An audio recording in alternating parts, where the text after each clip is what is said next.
কি বলবো, good night দিয়ে তো আর শুরু করা যায় না। এখন বাজে ঘড়িতে 9:10। আজকে 7 তারিখ আগস্ট, সরি আজকে সেপ্টেম্বরের 7, সরি। তো এত গরম না, মাথা পাগল হয়ে গেছে, একদম টোটালি পাগল হয়ে গেছে মাথা, এত গরম। এসি চালিয়ে বসেছি, 32 দেখাচ্ছিল টেম্পারেচার, তাড়াতাড়ি করে এসি চালালাম। আমার মেয়ে ফোনের মধ্যে কথা বলছে, ওর বাবা একটু বেরিয়েছে কাজে, তো চলে আসছে, তা বাবার সাথে একটু অডিও কল করছে। সে মানে বাবার সাথে প্রায় এরকম করে কথা বলে বাইরে, বাবা যখন বাইরে যায়, তো সেই জন্য সেটাকে ইগনোর করবেন, পাকু হয়ে যাচ্ছে, কী বলবো আর। তো প্রচণ্ড গরম, এই এখন টেম্পারেচার 28 হয়েছে সদ্য, এই এসি ছাড়ার পরে তা 32 ছিল, খুব মানে অসহ্য গরম পড়েছে, অসহ্য গরম। জানি না বৃষ্টি হবে কি না। তো ভাদ্র মাসে তো জামা কাপড় সব রোদ্রে দেয় সবাই, সচরাচর জানি। তো তোমরা কি দিয়েছো রোদ্রে জামা কাপড়, কি দিয়েছো? এই যে পুজো আসছে, জানি এখন পুজোর কথাটা বলা বা পুজোর কেনাকাটির কথা বলাটা খুবই অসংলগ্ন, অসংযত, কিন্তু দেখো সবাইকেই তো বাঁচতে হবে, সবাইকে বাঁচতে হবে। যারা পুজোর জামা কাপড়ের আশায় বসে আছে, যেসব ব্যবসায়ীরা পুজোর জামা কাপড় কেনেন মানে কিনবে, বিক্রেতাদের মানে আশায় বসে আছে, যারা ক্রেতাদের ইয়েতে, হ্যাঁ, তো বসে আছে যারা, তো সবাই তো মানে কি বলবো, সবাই আশাই চলছে। তো কারোর জন্য তো কারো আশা থেমে থাকে না, কিন্তু ভগবানকে বলি সবার সাথে যেন সবসময় সঠিকটা ঘটে, তো সেসবই বলার আর কি। তো আজকে কি বলবো আর, অসহ্য গরমে মাথা একদম গেছে, কি বলবো, কি কোথা থেকে কি শুরু করবো আমি কিছুই জানি না। এত রাত্রে আমি ব্লগটা স্টার্ট করলাম, আমার মেয়ে, আমার একটা ফোন আছে, ওই ফোনটার সাথে মানে ইয়ে করছে, কথা বলার মানে চেষ্টা করছে। যদি আজকে আমাদের লাঞ্চ, আজকে যেহেতু শনিবার, স্যাটারডে আমাদের, তো যেহেতু আজকে শনিবার স্যাটারডে, সেই জন্য আজকে আমাদের বাড়িতে নিরামিষ রান্না হয়। নিরামিষের মধ্যে আজকে আমার শাশুড়িমা করেছিলেন করলা ভাজা, সবাই জানো, সবাই হয়তো বলতে পারো। তো যেহেতু আমরা শনিবার দিন নিরামিষ খাই, আজকে ছিল করলা ভাজা, ছোলার ডাল, আর ছিল পনির, আর করলা ভাজা, ছোলার ডাল, পনির, চাটনি, আর একটু আলু ছেচকির মতন করা হয়েছে, আর হচ্ছে আর মা একটা কী জানি পদ করেছে, আমি এই সময় মনে নেই। সবাই হয়তো বলবে যে শাশুড়ি মার আছে সেটাই বলছে কেন, কারণ আমি মিথ্যা বলতে জানি না। তো যে যেটা করে সেটাকেই আমি তুলে ধরার চেষ্টা করি, সেটাই আমি বলার চেষ্টা করি। কারণ আমি প্রেগনেন্সির পর মানে 2 ইয়ার্স এখনও কমপ্লিট হয়নি। আমার মেয়েকে সামলাতে যেহেতু কোনো আয়া এই এখন তো আর রাখা হয় না, এত বড় হয়ে গেছে, রাখা হয় না। আর মেয়ে চঞ্চল খুব, ওনারা বয়স্ক হয়ে গেছে, তো সামলাতে পারবে না। আর আমার মেয়েকে সামনে নিয়ে, রান্নাবান্নার সামনে নিয়ে আমি পারবো না। হয়তো অনেকেই বলেছো যে আমাদের তো একা পারি।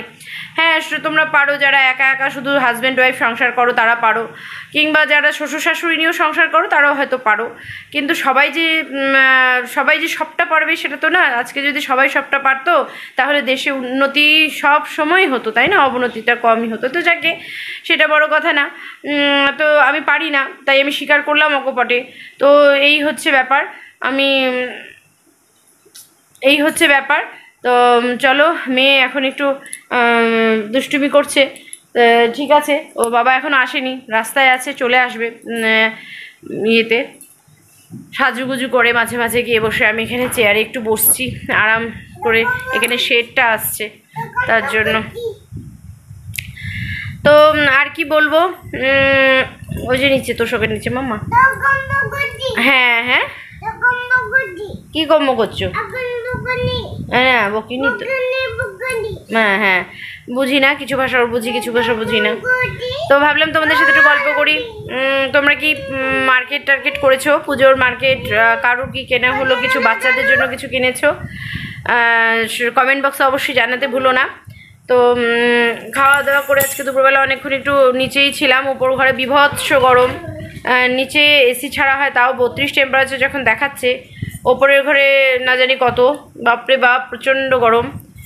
সহ্য করা যাচ্ছে না এই বছরের গরমটা, কি জানি প্রত্যেক বছর এরকমই পড়ে নাকি, প্রত্যেক বছরই মনে হয় হয়তো সহ্য হচ্ছে না। আমার ঠিক মনে নেই, আমার প্রেগনেন্সির সময় বোধহয় এরকমই ছিল গরম, বুঝতে পারছি না। হ্যাঁ হ্যাঁ খুলে দেবো, আলমারি খুলে দিতে বলছে, তাই বলছে আটকে দাও আটকে দাও, বুঝতে পারে না, বলতে পারে না ঠিক করে, তাই বলছে আটকে দাও আটকে দাও। না খুলে দাও, বলো খুলে দাও, আটকে তো আছে আলমারিটা। তো চলো ওকে একটু টাইম স্পেন্ড, ওর সাথে একটু টাইম স্পেন্ড করে, ওর সাথে একটু গল্প গুজব করে, এই আলমারি নিয়ে খুচুখুচু করে পরে তোমাদের সাথে আবার অ্যাড হচ্ছে, ঠিক আছে? বন্ধুরা সবাই কেমন আছো? আশা করছি সবাই ভালো আছো। আমি কালকে ভিডিওটা পুরো কমপ্লিট করতে পারিনি, কারণ অনেক রাত্রে হয়েছে ভিডিওটা শ্যুট করেছিলাম। তো হাজব্যান্ড তো অনেক রাত্রে এসেছে কাজ সব করে। তো কিছু সারপ্রাইজ আছে তোমাদের জন্য, তো এখন আমি সারপ্রাইজটা ফ্ল্যাশ করব না, কিছুদিন পরে সারপ্রাইজটা অবশ্যই তোমাদের সাথে ফ্ল্যাশ করব, তোমাদের সামনে তুলে ধরবো। তোমরা আমার নিজের লোক, কাছের লোক, তোমাদেরকে যদি না বলি তাহলে আর কাকে বলবো, তাই না? তো কালকে অনেক টায়ার্ড ছিলাম, মেয়েও ঘুমানোর জন্য খ্যান খ্যান করছিল, তো খাইয়ে দিয়ে শুয়ে দিয়েছিলাম, আমরাও খেয়ে শুয়ে পড়েছিলাম। তো আজকে সকালবেলা আমি অনেক সকালে উঠেছি, কিন্তু এখন বাজে বেলা 10টা। তো 10টার সময় আমি ক্যামেরাটা অন করলাম, তার বিশেষ কারণ আছে, হাজব্যান্ড বেরিয়ে গেছে। তো বুঝতেই পারছো, এই এখন হচ্ছে আমি ফোনটাকে একটু অন করেছিলাম, একটা এমনি কল এসেছিলো, মানে রং নাম্বার, তো সেটাকে কথা বললাম, তারপরে আবার করলাম তোমাদের সাথে ভিডিওটা আবার অন করলাম। তো আমি যেটাই বলতে চাচ্ছিলাম, সকাল 10টার সময় 6:30টার সময় উঠেছি, সে সময় আমি ভিডিও শ্যুট করতে পারিনি, কারণ হাজব্যান্ড বেরিয়ে গেছে একটা কাজে।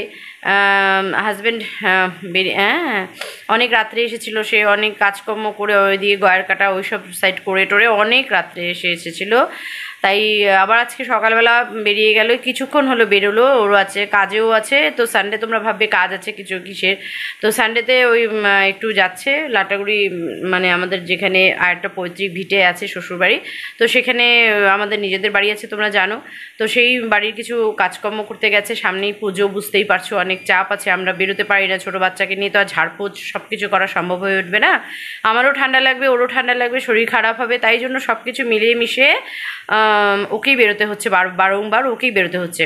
তো সকালে ঘুম থেকে উঠলাম 6:30টার সময়, উঠে নিয়ে ফ্রেশ ট্রেশ হয়ে তারপরে ওকে ডেকে দিলাম, চান টান করলো, করে নিয়ে তারপর চাটা খেলো, খেয়ে দিয়ে সব প্যাক আপ করলো, সব কিছু করলো, করে নিয়ে ও বেরিয়ে গেল।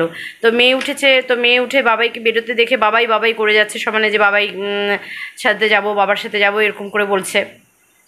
তো ছোটো বাচ্চা, বুঝতেই পারো। তো ওকে মানিয়ে গুছিয়ে সব কিছু করে নিয়ে তারপর আমি আবার ওকে একটু খাওয়া দাওয়া করালাম, জাস্ট ও ব্রেকফাস্ট করলো, করে নিয়ে এখন দাদার কাছে যাবে বলছে, মানে ওপর ঘরে যাবে আমার শ্বশুরমশাইয়ের কাছে, ওর তো শ্বশুরমশাই বন্ধু, ওর সাথেই খেলাধুলোটা ওখানেই করে। তো তাও ওনার বয়স হয়েছে, বেশিক্ষণ দেখতে পারে না, দেখে রাখতেও পারে না বেশিক্ষণ, উনি দেখে রাখতে পারে না। তো তো যাই হোক, আজকে মেনু আমি এখনও পর্যন্ত জানি না। পড়ে যাবে শোনা, ও এখন জুতো ট্রাই করছে, জুতো পরবে বলে, যে বাবার সাথে বেরিয়ে যাবে তার জন্য জুতো ট্রাই করছে, জুতো পরবে বলে। তো ও ভাবছে বাবার সাথে বেরিয়ে যাবে। তো ঠিক আছে, চলো তোমাদের সাথে আর কথা বলছি না, এখন আবার কিছু কাজ কর্ম সব কমপ্লিট করে তারপরে আবার তোমাদের সাথে আবার ফিরে আসছি তোমাদের সাথে কথা বলতে, ঠিক আছে? তো আমার গপ্পু উঠে গেছে, গপ্পুকে অনেক সকালে উঠিয়েছি, গপ্পু আজকে ঘুমে একদম ঢুলু হচ্ছে সোনা বাবা। তো সব কিছু মিলিয়ে মিশিয়ে মোটামুটি অনেক ভালো মন্দ অনেক কিছু ব্লগে আসতে চলেছে। তো যদি তোমাদের ব্লগ ভালো লাগে প্লিজ লাইক কমেন্ট করে দিও, আর যদি ভালো লাগে যে এটা তো একদম পারিবারিক ব্লগ, আমি তোমাদের কাছের মেয়ে, ঘরের মেয়ে, তো পারিবারিক ব্লগ যদি মনে হয় তাহলে প্লিজ শেয়ার করো, সবাই সাথে থেকো। চ্যানেলটা যারা সাবস্ক্রাইব করোনি তাদেরকে অনুরোধ রইল, সাবস্ক্রাইব করে বেল আইকন প্রেস করে পাশে থাকা বেল আইকনটা প্রেস করে অল নোটিফিকেশনটা করে দাও, তাহলে আমার সমস্ত ব্লগ তোমাদের কাছে সবার আগে পৌঁছে যাবে। তো ঠিক আছে, চলো রাখছি, আবার তোমাদের সাথে আমি আবার ক্যামেরাটা অন করলাম, এখন বাজে বেলা 1টা। আমার মেয়ের স্নান আপাতত মানে ফলটা যেটা খায় সেটা অনেকক্ষণ আগেই কমপ্লিট হয়ে গেছে। এখন বিছানাটা একটু পরিষ্কার করব, বিস্কুটের গুঁড়ো দিয়ে কি যে করে, হ্যাঁ বিস্কুট হাতে পায় কোথা থেকে, ওই যে যখন ডিমান্ড করে তখন একটা হয়তো কোনো বিস্কুট একটা দিলাম, সেটাকে তো সে খাবে না, কিছুটা একটু খাওয়ার চেষ্টা করে, বাদ বাকিটাই গুঁড়ো করে ফেলে দেয়। তো সে ব্যস্ত রাখতে লাগে, না হলে তো আমরা মায়েরা যারা ছোটো ছোটো বাচ্চাদের হ্যান্ডেল করি তারা প্রত্যেকে আমরা জানি, না হলে ওদের যদি কিছু ডিমান্ড একটু না রাখি, সব ডিমান্ড রাখা দরকার নেই, সব ডিমান্ড রাখলে বাচ্চারা জেদি হয়ে যাবে, এটা ঠিক কথা, কিন্তু যদি কিছু ডিমান্ড একটু আমরা না রাখি না, তাহলে ওরাই বা টাইম কাটাবে কীভাবে, বা আমরাই বা সব কাজগুলো করব কি করে। তো আজকে দুপুরবেলা এই এখন দুপুরবেলা কখন ক্যামেরা অন করতে পারবো আমি জানি না। তো আজকে দুপুরবেলা আমাদের মেনু হয়েছে, খুব সম্ভব যারা ড্রাই ফিশ খাও আশা করি তাদের ভালো লাগবে, যারা খাও না তাদের ভালো লাগবে না। হ্যাঁ, তো ওর ড্রয়ারটা খুলতে হবে, সে কান্দু খুলতে পারে, মানে কান্দু পড়তে বলে, কানের দুল আর কি। তো যাকে মুখে দিচ্ছ কি? মুখে দেয় না শোনা। তারপর আচ্ছা তারপরে ওই এখন আমি গোপালকে, তো ও ডিস্টার্ব করছিল একটু, তাই জন্য আর করতে পারিনি। এসে কানের দুলটা পরো, এটা দিয়ে আমি ব্লগ কিছু রিলস বানিয়েছি, তারপরে কানের দুল পরো এটা ফলস। তো হ্যাঁ, তো পরবো, তো প্যান করেই যাচ্ছে এখন। আমাদের আজকে দুপুরবেলার হয়েছে ওই ড্রাই ফিশ, যেটাই বললাম ওটা, ছোলা কচুর ডালনা, আর হয়েছে আজকে যেহেতু রোববার আমরা পিঠাটা খাই। এখানে ভাত বসছে, ভাতটা হয়ে গেলে এখন বাজে 9:15, তো 9:15 এই ভাত বসছে, ভাতটা হয়ে গেলেই খাবো। তো দুপুরবেলার যা মেনু ছিল তোমাদের বলেছিলাম, ড্রাই ফিশ আর মিশালি ডাল আর শোল কচুর ডালনা, আর হচ্ছে ওই ঢেঁড়স আলু ভাজা।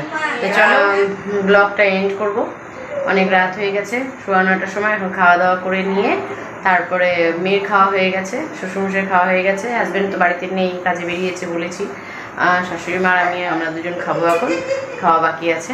তো এখানে যে ভাতটা দেখছো, ওটা বাবা এখানে ভাত ছিল আগে, মানে দুপুরে করা, সেটাকে গরম করে বাবা মা টাইম টু টাইম দিয়ে দেয়। তো এখানে বেশি ছিল না দেখে এখানে ফ্রেশ ভাত এখানে করা হয়েছে।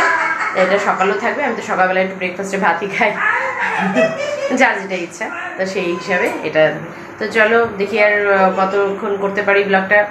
তো সাথে থাকো, আমার সাথে সবসময় তোমরা থাকো যেভাবে আছো, তোমাদের সাপোর্ট একান্ত আমার মানে কাম্য। বন্ধুরা আজকে চলে আসলাম আবার, আজকে 10 তারিখ সেপ্টেম্বর মাস। তো তোমরা সবাই কেমন আছো? আশা করছি ভালো আছো। এখন ঘুরতে বাজে 9টা, তো আমি 9টার সময় ব্লগটা শুরু করলাম। তো ভাবলাম যে কালকে রাত্রেবেলা যেটুকু করেছিলাম, বা কালকে সারাটা দিন যেটুকু তোমাদের দেখিয়েছি, তারপরে আর ক্যামেরা অন করতে পারিনি। নিজের কিছু এডিটিংয়ের কাজ ছিল, কিছু দরকারি কাজ ছিল, তারপরে বাচ্চাকে সামলানো, সব কিছু মিলিয়ে হয়ে উঠছিল না। তো সেই জন্য টায়ার্ডও ছিলাম, একটু ঘুমিয়েও পড়েছিলাম। তো হাজব্যান্ড তো কালকে ছিল না, আজকে অনেক রাত্রি করে এসেছে, 12:30 1টার দিকে এসেছে প্রায়। তারপরে এসে আজকে আর কোথাও বেরোয়নি, তা চা ঠা সব খাচ্ছি। তো ঠিক আছে, আর মেয়ে ঘুম থেকে উঠে গেছে, ওর খাওয়া দাওয়া হয়ে গেছে, উপরে ঘরে চলে গেছে ঠাকুরদার সাথে খেলতে। তো তাই ভাবলাম যে এখনই ক্যামেরাটা অন করে তোমাদের সাথে একটু গল্প করি। তোমরা কেমন আছো, কে কী করছো, সব কিছু কমেন্ট বক্সে একটু জানাও। আর আমার ডেলি ভিডিও কেমন লাগছে সব কিছুই তোমরা কমেন্টে বলো। আর অনেক সুন্দর সুন্দর ভালো ভালো ভিডিও আসতে চলছে, আরও অনেক ব্লগ আসতে চলছে, সবটাই তোমাদের ভালো লাগবে। তোমরা সাবস্ক্রিপশন বাটনটা অন করে রেখো, তাহলে তোমরা বেল আইকনটা প্রেস করলে সমস্ত নোটিফিকেশান তোমাদের কাছে সবার আগে পৌঁছে যাবে। অল বেল আইকনটা যেটা, সেটা প্রেস করে রেখো, তাহলে তোমরা সমস্ত নোটিফিকেশান তোমাদের কাছে পৌঁছে যাবে খুব তাড়াতাড়ি। তো ঠিক আছে, চলো আর বেশি বকবক করছি না, এখন রেগুলারের কাজগুলো শুরু করে নিই তাড়াতাড়ি ঝটপট করে। আর দেখি এখন নেক্সট কি করা যায়। ঘর পরিষ্কার করার কাজও আছে। সবাই কেমন আছো? এখন হলো বিকেল 4:30, জল এসেছে, ওই টাইম কলের জল যেটা, তো সেটাকে ভরছি। তো হাজব্যান্ড ভরছিল, তো আমি ভরছি।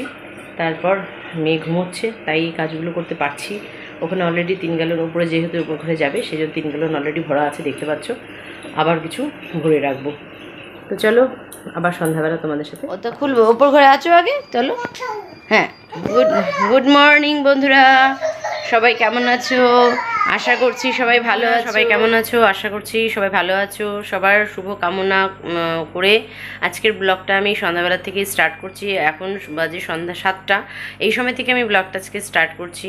আজকে 12 তারিখ, 12ই সেপ্টেম্বর।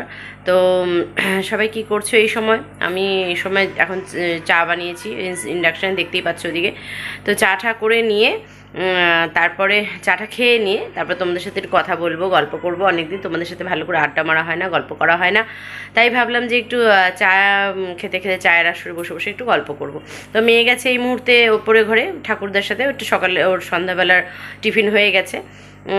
তো এবার আমি নিজে একটু চা খেয়ে নিয়ে বসে একটু গল্প, যে মাঝখানে 2 দিন একটু লেটে গেছে ভিডিও, কারণ বাড়িতে বাবা মার শরীর ভালো ছিল না শুনেছি, ফোন করে বাবা অ্যাডমিট ছিল হসপিটালে, সব কিছু মিলিয়ে মনটনও খুব খারাপ ছিল, তো সেই সব জন্য করা হয়নি। তো চলো ঠিক আছে, চায়ের টেবিলে বসে আবার তোমাদের সাথে গল্প করছি। সবাই কেমন আছো? আশা করছি সবাই ভালো আছো। আমি এই মুহূর্তে এখন ঝালে জর্জরিত, লিটারালি ঝালে জর্জরিত, কারণ হাজব্যান্ডের ঠান্ডা লেগেছে, সর্দি সর্দি ভাব লাগছিল, তাই বললাম একটা স্যুপ অর্ডার দাও। চিকেন স্যুপ অর্ডার দিয়েছে, বিভৎস ঝাল। তো আমিও একটু, আমাকে বললো তোমারও তো একটু সর্দি সর্দি ভাব হয়েছে, তা তুমিও খাও। আমিও খেলাম। আমি যেখানে ভীষণ ঝাল পছন্দ করি, ভীষণই ঝাল পছন্দ করি, এটা মাত্রা ছাড়ানো ঝাল। তো খুব গরম পড়েছে, সেই জন্য আর এটা খেতে পারলাম না। শীতকাল হলে অবভিয়াসলি খেতাম। সাধারণত হট অ্যান্ড নট স্যুপ খাই, এটা স্পাইসি স্যুপ। হাজব্যান্ড বললো এটা স্পাইসি স্যুপ। হ্যাঁ, তো এখন বাজছে 10টা, অনেকক্ষণ হয়েছে খেয়েছি, ঝালটা ভুলতে পারছি না জাস্ট। তো যার জন্য রাত্রে মোটামুটি চুল বেনি টেনি করা কমপ্লিট। এখন মেয়েকে খাওয়াতে যাব, একটু দেরি হয়ে গেল, তো একটু ফোন টোন করেছে বাড়ি থেকে, কথা বলছিলাম সেই জন্য। তো চলো আজকে দুপুরের মেনু হয়েছিল পনির হয়েছিল, আর ওলকচুর ডালনা, আর হ্যাঁ মা, আর হয়েছিল শুক্তানি, যেটা শুক্তো বলো তোমরা, আর হয়েছে হাজব্যান্ডের জন্য ছিল চিকেন। হ্যাঁ, একটু চিকেন ভাতই খেয়েছিল, স্যালাড ছিল, চাটনি ছিল, এই ছিল আজকে। স্যালাড আর চাটনি আমাদের নৈমিত্তিকের টেবিলে থাকে, মানে রোজই আমরা খাই। তো ঠিক আছে, ওখানে খাওয়ার জন্য মামা করছে, আমি ওকে খাইয়ে তারপরে জয়েন করছি।